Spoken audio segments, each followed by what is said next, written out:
this is the beauty of Mercury retrograde. It's going to save you time, money, effort, and a whole lot of heartache later on by simply asking questions. This doesn't mean that you have to like pepper people with interrogations or something. It's just asking questions, to clarify something, to not assume something.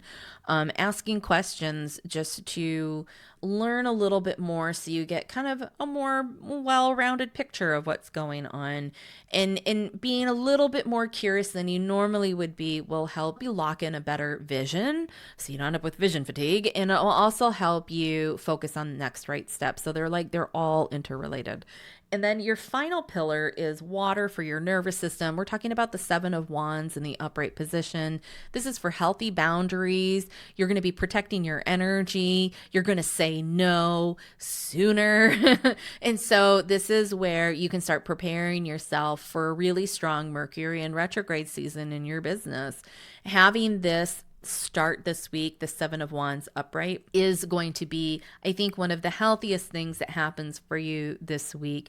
You may not know why you are clearing your calendar. You just know that, like, I need to say no to this and I need to say no to that.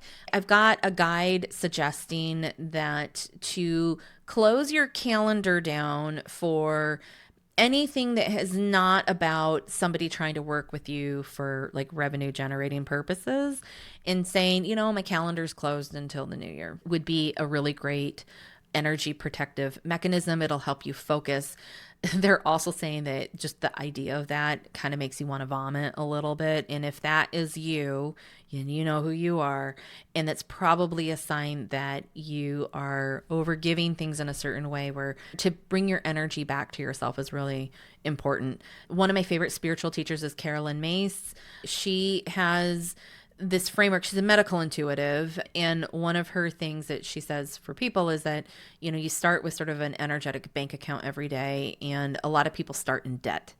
So, if you had $100 in your energetic bank account, a lot of people wake up in the morning, and because they're still butthurt over something to do with their mom, it's like minus $50. And then they're still ruminating about the argument they had with this friend or whatever, and it's like minus $25. And like the list of things is so long that by the time they actually wake up, they're like negative $200 in debt starting the day, and people wonder why they get sick.